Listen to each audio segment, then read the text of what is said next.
Alright, this is Heat Signature. It's a space stealth game about sneaking up on ships but trying to stay cool. And I've made one video of it before, but I didn't show what the game is really about. Like, what happens once you sneak up on a ship. So I'm really hot now, you can see that from how I'm glowing. And when I get in this red range of the heat sensors of that ship, you can see that spike is showing how close he is detecting me. And if I keep thrusting in his range... Oh shit! Okay, so me. Now when they see you, that white line I just passed was like their chase radius. That's how far they can track you once they know you're there. But the cooler you are, the smaller that gets. And I cooled down enough that I could get out of that chase radius.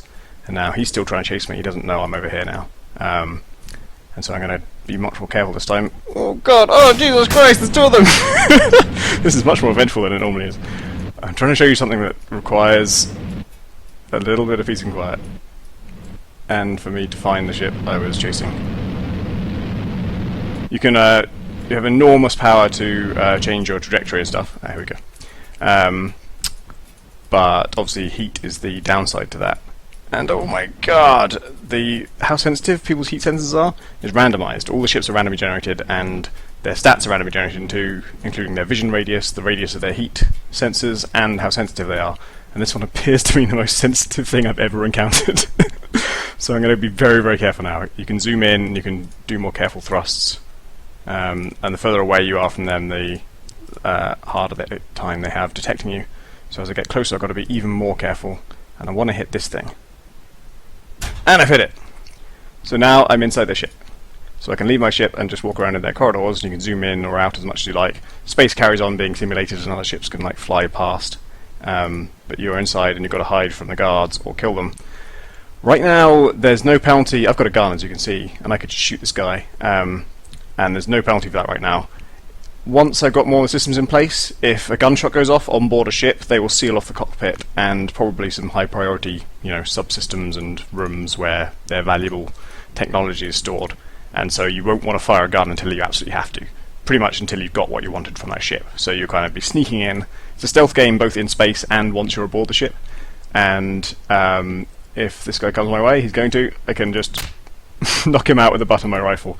And that doesn't make enough noise to alert anybody else, so that's kind of the silent way of doing it. So you kind of sneak through the ship. Sometimes there's a lot more guards than that, and you're trying to get to... It's going to depend what you're trying to get to. Eventually there'll be subsystems of this ship. There'll be like the turrets will be things you can actually see in these rooms, and you can go there and disable them or control them for yourself. As it is, there's just a cockpit, and if I get to the cockpit and I knock this guy out, the vision radius of the ship shuts off to show that it's now disabled, like it's not going to react to anything it sees because there are no crew, so it's basically a ghost ship now. And its heat sensors will be disabled too. You'll see there's no red ring around it, and now I can just go back to my ship and disembark. So there's no overall objective in this build, it's just about getting that boarding system working and seeing what it's like to actually kind of A, randomly generate ships, B, aboard a randomly generated ship. This one you'll see here as a quirk of random generation. We have a ship that has literally one module. It's just a single square. I will board it if I can. It's got incredibly sensitive heat sensors. Just to show you how that works. There's just one guy. Like all good space captains, he just stares at a completely opaque wall, holding a gun at it in order to control the ship. And we'll knock him out. And we'll go again. You can actually, I'm not sure how much this will play a part, but you can knock into ships, and they can, if you're travelling fast enough, you can kind of affect their trajectory. So I can kind of bully this little one. But yeah, the random generation is pretty random. It goes from very, very big, like capital ships made of loads and loads of modules, to that was literally one module. I'm going to keep going, actually, I'm not going to board that one, and see if I can find a bigger ship. All of them are they have random colours as well, and the interiors is also a random colour, and that's chosen independently of the exterior, so you can get some really horribly tasteless ships. And their kind of corridor layout is also randomised, so although the ships are symmetrical, once you get aboard you'll notice sometimes the layout is asymmetrical, and there's always a way to get to any given module you want to get to, but sometimes it's a bit convoluted. Like here you can see there's kind of an S shape of corridors down there. So knock out the captain, I've got some. It's click to move to control, and there's some very rudimentary pathfinding in there where if I click there, my guy knows to kind of round the corner rather than try and walk straight into the wall. But it's a little bit unreliable. So this guy, I'm going to wait for him to come around the corner, and I'm going to knock him out. Hopefully the other guy's not coming. Yep, we're good. The other guy is going to come this way. This time I'm going to try and shoot him. Shit! That was close. That was really close. They don't have any built-in inaccuracy, so the fact that you missed there is just a natural consequence of the fact that I was moving a bit and bullets take time to hit. So I got very lucky there. It's quite rare to actually survive that. The guns are not terribly convincing. They seem to fire fireballs at the moment. That's a graphic I did for ship-to-ship combat, because ships have guns themselves. In fact, I should get myself shot at just to show you what that's like. Let's have this guy shoot at me. As you can see, the fact that you kind of it's all acceleration based, and oh wow, look at that ship. Ooh. Okay, let's have this one chase me and just oh my god. Okay, if I get within his firing range, yeah, you'll see how they shoot at you. But now I'm going to cool down, so you'll see this white line approach me, and once I'm outside of it, he's lost my signal, so he's lost my heat signature, I guess. And so I'm free to chase this one, which is a much more juicy target. You can see that one's got a quite small red radius relative to its enormous actual size of the ship, which means he's much less well equipped to detect me when I'm hot, so I can be fairly quick to get in here. And I'm in. Ooh, he's got red corridors, that's interesting. Some of the colour schemes it comes up with, some of them are horrible, and some of them I just think, wow, this is really nice. I'd like to work on this spaceship. Salmon pink corridors, who wouldn't want to work here? So you get some pretty weird layouts, like this one has... it's not one that you'd actually design, I don't think, at least not if you needed your crew to get around the ship quickly, because they've got to go all the way over here and double back down these incredibly long corridors. There is some kind of internal logic as to how these things are built. I think I'm just going to shoot this guy because he's miles away. But it's not especially meaningful. It's pretty much just a kind of placeholder at the moment. It's just a very convenient way to ensure that there's always a route from any given room to any other room. Shit, he saw me. Gunfights in corridors are really difficult at the moment because of the... we killed each other! Because of the mouse controls, and I'm still debating about whether I'm going to actually change that completely or whether I'm going to try and stick to it. Because you're not really meant to be gunning everyone down anyway. But on the other hand, one of the things you'll be finding on these ships will be technology, and one cool type of technology is guns that you could take and that would have different kind of, oh my god, look at this thing, it's enormous. So I want you to be finding, like, you know, you might start with a very slow to fire pistol, or you might start with no weapons at all and you have to knock someone out and take theirs. But the crew's weapons generally will be accurate and powerful, they'll kill you in one hit, but very slow to fire, so once they fire, they can't fire again for a long time. And that means when you take one and use it for yourself, it's not very good for taking on like a whole host of crew. And as I board this, you'll probably see that there's quite a few... Oh wow, the corridor scheme is horrible in this one. You can barely see what's corridor and what's walls. And I died. But you get an idea of the size of some of the ships. I have actually seen some that are bigger than this, but the corridor layouts get quite interesting when it gets big enough. So that's kind of what I got so far. The next things to go in will be ship systems. So like I say, some of the rooms on the ship will be turrets, some of them will be the ship's engines, the thrusters, and one of them will be the cockpit, which it already is kind of. There'll be cargo holds where they keep their technology that you can steal, and maybe a separate room for like the heat sensors or something like that.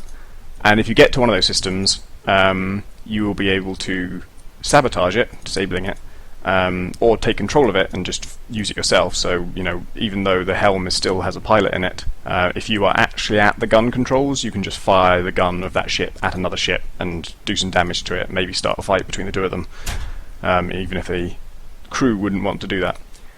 And if you get to like the cargo bay, you steal the technology. If you get to the thrusters, you could influence which direction they're travelling, which I don't know why you'd want to do that, but you might. And then the idea is that you'll be free to just roam the whole galaxy. The galaxy is infinite, and it's all randomly generated, so no matter how far you go, you'll always be encountering new ships and new stuff. But the idea is that my current thinking is that each time you spawn, each time you start the game, it will tell you you're an assassin. Your target is this guy's name. And you don't know who the hell that is, you don't know what kind of ship they're going to be on, you don't know where they are, but you just start boarding ships and you get to their central database, and if you get there and you hack it, then you find some intel, and each ship will have different information stored in its logs, and there'll be a certain chance that it has some information about your target. It's like, oh, you're an assassin, you're hard to kill this guy. Well, that name does come up in the ship's logs, and he turns out to be an alliance captain, and so you're looking for an alliance ship, so you start boarding alliance ships, and then on their databases, you probably won't find him right away, but it'll say, oh, he's like a high-ranking one, so he'll be aboard like a capital ship, and then you know roughly what you're looking for. And then maybe as you narrow it down, you'll start to get like a sort of an arrow pointing you roughly in the right direction, because you know he was last seen in this sector, or that kind of thing. And then hopefully, eventually you find your target, and if you kill him, you get assigned a new one. And if you die, you start again, and it might say this time, you're a thief, and the thing you have to steal is just a piece of technology, and you don't know where it is yet, you don't know what it is, but as you hack these databases, as you board ships and you gain more intel, you learn that it's going to be aboard this type of ship. And once you get aboard that type of ship, you'll find out that it's not that one, but now you know you're looking for one that has that's particularly small, or has very sensitive heat sensors, or it's in this region of the galaxy, or it's close to the base of this faction, and that kind of stuff. Oh god, oh god. I'm not that good at actually the boarding action things. It should be hard to board a lot of these ships. It's probably actually too easy at the moment, even though I'm fucking it up a lot. Because what I want is, as you're going through your mission, whether you're a thief, an assassin, a shipjacker, a spy, there are lots of different roles I've thought of that would all fit quite well within these mechanics. As you're going about that, you will encounter ships that just have crazy good heat sensors, so you just can't get anywhere close to them, and that means you're going to have to board a different ship and then try and use that ship to take it on, because your ship, this little breacher, has no guns. All it can do is just dock at an airlock and breach it. But it's very good at that. And you will, at times, just not be able to take over a ship. There'll be either it's possible to get close because it has too good heat sensors, or once you do get close and you get aboard, there's just guards everywhere, or there's a guard who's actually stationed to guard the thing you're trying to get to, and he's just looking at the entrance and there's no way to get past him. And I actually want those impossible scenarios, which is good because it's randomly generated, and so inevitably we'll end up with them. Well, that wasn't good. Because what I'd like you to have to do is to leave the ship that you're actually trying to get another ship, and then attack it with that ship. Because ship-to-ship combat will be firing like really heavy missile launchers, maybe some lasers of some kind, and when one of those hits, it's going to just destroy a whole module of the ship. That isn't in yet, but the way I generate ships is makes it pretty easy to support that. So you could get on board another ship, and let's say this room was impossible to enter. I'm in the airlock here, so a guard couldn't see me, but a guard's just looking at that airlock and I'll never get out of it alive. And I really need to get to the cockpit of this ship. Then I can just take another ship. This is the only airlock right now, but if I took another ship and I just blew up that side of the ship, then that would leave that door just leading to space, and obviously the door would seal automatically to keep the pressure in and let the ship survive. But then I could take my breacher ship and fly it around to the other side and dock at the new entranceway I've created, and kind of hack my way through that door and then enter from that side. So you'll be able to kind of mess with the ships in order to give yourself new angles of opportunity. Or just causing damage could, make the crew rush around to try and repair the ship, and that would cause a distraction. And it would be all about that kind of semi-lateral thinking, and just trying to get like the space game and the onboard ships game to relate to each other, and to give you different ways of going about your goals, and having them being able to encounter a problem in one of those games and solve it in the other one. So that's the plan for Heat Signature. And if you're interested in it, if you want to be told when it comes out, or when we're ready to get testers actually playing it, then the best thing to do is to sign up to the Suspicious Developments mailing list. That's a thing I only use very rarely, just for major news like we want testers, or the game I made is out. If you want more regular updates and just like screenshots and me bitching about like bugs I've just created, and that time I made all the stars in the universe blink out one by one, it's now got its own Twitter account, HeatSigGame. So I'll put a link to both those things in the description, and you can follow one or both or neither.